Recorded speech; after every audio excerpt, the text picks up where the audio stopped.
Salam müəllimlər, bu günlər sizə çox gözəl bir testin işləmək texnikasını öyrədəcəm. Bu şəkildə işləsəniz qətiyyən səhviniz olmayacaq. Qeyd edim ki, MIG sertifikasiyanın çox sevimli bir cədvəl testidir. İstər ixtisas, istər metodikadan bu tip cədvəl testləri düşür. Çünki müəllimlər burada daha tez çaşa bilirlər. Gəlin indi işləmə texnikasını öyrənək.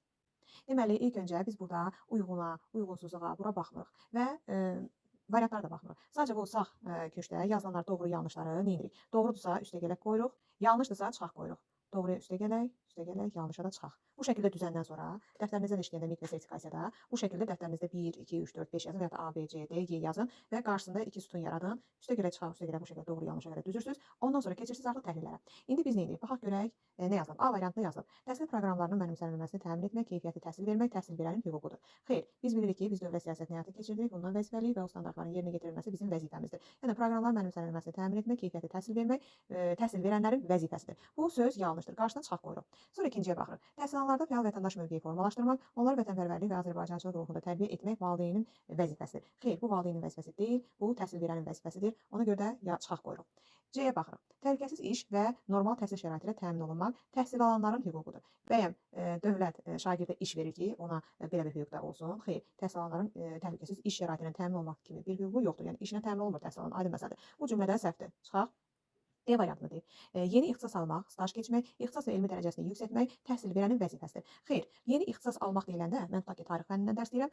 Belə bir vəzifəm yoxdur ki, mən gedim ədəbiyyat fənnindən də təhsil alım əlavə və ya da onunla bağlı staj keçim, ixtisasımı artırım, elmi dərəcəmi yüksəldim. Belə bir vəzifə yoxdur. Bu mənim hüququmdur. İstəsəm mən əlavə ikinci təhsildə, üçüncü təhsildə alaram və dövlət də mənə belə bir hüquq verir. İşlədiyim müəssisədə tutaq ki, işləyə-işləyə mən hər hansı bir yerə qəbul olaramsa, ikinci ixtisas üçün dövlət mənim olduğum iş yerimdə qalıram. Həmin o sessiyalara gedəndə dövlət məni işdən çıxartmır, əksinə mənə həmin o aylıq maaşla təmin edir ki, çünki mən belə bir hüququmdan istifadə edirəm. Deməli, bu da nədir? Bu da yanlışdır.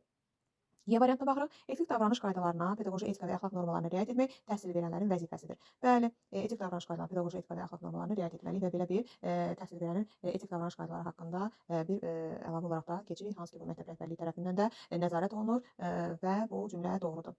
İndi bundan sonra, belə bu şəkildə düzəndən sonra bizə deyir ki, cədvələ əsasən uyğunluğu müəyyən edin. Bizdən artıq uyğunluğu istəyir. Uyğunluq da hansıda ola bilər? Mənfi, müsbət uyğun ola bilərmi? Xeyr. Görürük ki, mənfi, müsbət, mənfi, müsbət. Düzə səhv deyib, səhvə düz deyib. Amma bir dənə yerdə uyğundur, o da B variantında.